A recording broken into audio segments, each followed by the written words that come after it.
Serious. What was a normal part of your life growing up that other people were shocked by? Took me forever to realize that an older sibling taking the role of an emotionally absent parent is not normal.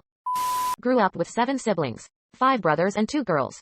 Between the brothers we had just 4 pairs of shoes, which meant that at least 2 of us had to stay at home. Went to school barefoot for almost a week before they called child services.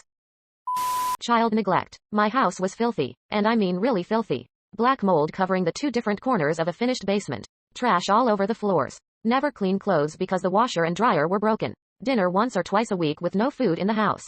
Whenever I'd go over a friend's house I'd notice, wow, it's so clean in here.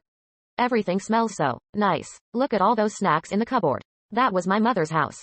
Thank God she lost custody and I am now with my outstanding dad.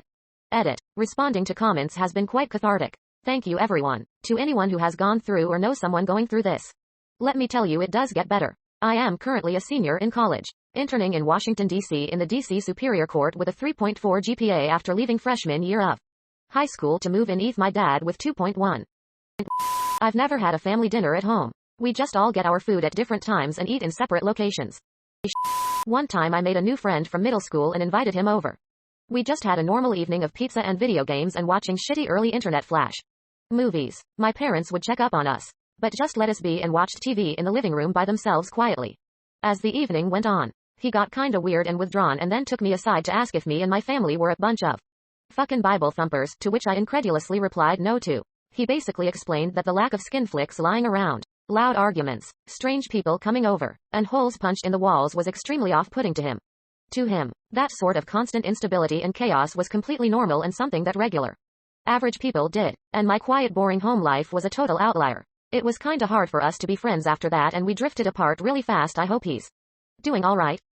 Kneeling on rice as a punishment for just about anything. Mom would throw a few handfuls of rice in a corner and you had to kneel on it for 20 minutes to an hour. Hands behind your back. And don't you dare try to lean on that wall or you'd get smacked in the back of the head and into the wall and your time would start over. Afterwards you'd have to clean it up, including any blood from broken skin, and then often you'd have to help make dinner or do whatever chore as if nothing happened. Never being able to tell your parents the truth about where you were going.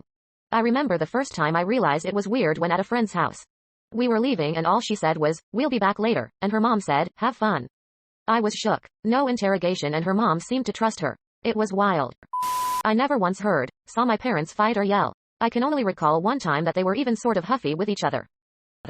This is fairly mild. My dad extensively renovated our house. He made every bench, top, door frame, window, shelf, desk, sink, shower, cupboard or drawer at a comfortable height for us. Our ceilings were 9 feet. My family is well over 6 feet, with my dad topping out at 6 feet 6. When people first came to my house they were shocked by the height of everything. We had little stools in the bathroom for short guests. We even had to get step stools in the children's room, because our normal height friends had issues getting on the couch when my siblings and I were younger. My house was the stuff of legend on the yard. We even had a giant dog which to us was normal sized. I have never been as comfortable in a house as I was in my childhood home.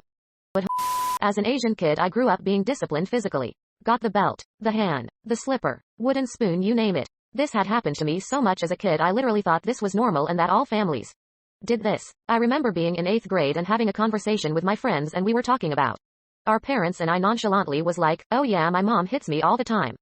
She always slaps me in the face. I'm used to it," because I genuinely and truly thought this was normal. I didn't realize how fucked up it was until my teacher brought me into the hallway to ask if my home life was okay and explained to me his duty to report thing. He asked if I wanted him to call. Obviously I said no, but I remember going forward this teacher used to walk on eggshells when it came to giving me bad comments or speaking with my parents during parent-teacher interviews because he didn't want me to get in trouble. My parents showed love, support, and financial stability. Came as a fucking shock to my wife. I grew up in this rickety old farmhouse in the middle of Minnesota.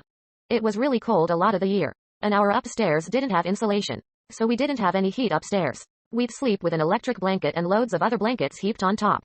When I woke up in the mornings, there would sometimes be frost on my walls because it was so cold and the windows didn't keep the cold out very well. It would also sometimes get to minus 50 degrees Fahrenheit and then school would automatically be canceled because kids couldn't wait outside at the bus stop. And sometimes mom would take us outside to blow bubbles on really cold days. The bubbles would freeze in midair and fall to the ground and shatter. My friend's boyfriend were all shocked by this stuff. Doesn't get anywhere near as cold where we live now. My alcoholic father addressing me as parasite from the age of 10. The amount of trips to the liquor store. When I was young, nearly every time I got in the car with my mom or dad, the story was the same. We're going to stop at the liquor store then home. Sometimes when I'd switch parents, they are divorced, I'd stop at the liquor store twice. Once each way. One day I was at a sleepover at a friend's house whose parents weren't extreme alcoholics. We ran errands on 3 or 4 separate times and didn't stop at the liquor store. 8-year-old me was so confused. On the final trip I poked my head up between the front seats. And trying to be helpful and remind them said, "Aren't we going to stop at the liquor store?" And the parents looked at me like I had 2 heads, no? I was so confused I just got out of the van and went inside. Edit. Neat. Silver. Thanks. My first ever Reddit award.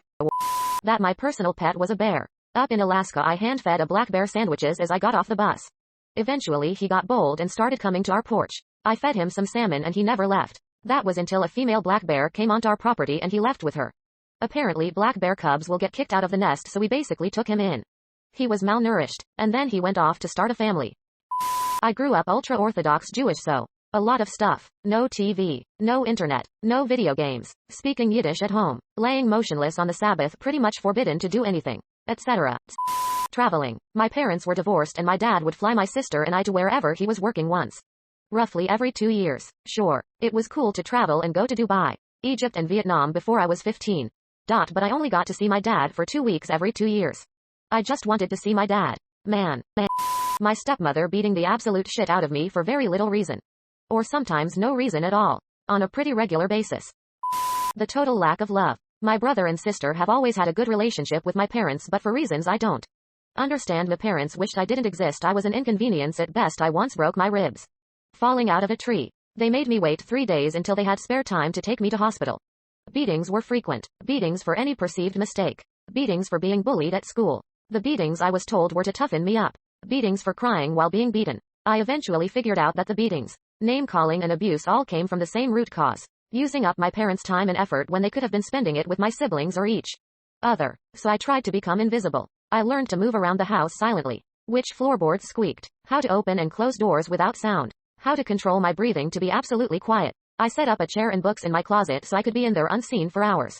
It was only when I left home that I found out other children enjoyed spending time with their parents, that they talked to them, had fun with them and were supported and cared for by them. I can't imagine how good that must feel. Even to have memories of cuddling on a sofa with a parent or going to the park must be amazing. I've never had my own room. I grew up in one-roomed apartment with mom, dad, elder brother, a dog and a cat. We never had much space there, but a lot of furniture that was really necessary.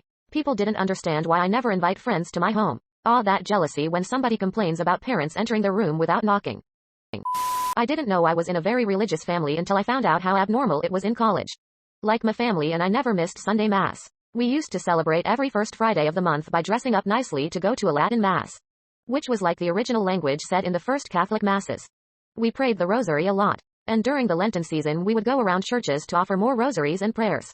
Plus our family has like 4 priests and 5 nuns. Now that I'm older though, a lot of the stuff we used to do happens less often, although I still haven't missed Sunday Mass. I never took a vacation or seasonal trip with family as a kid.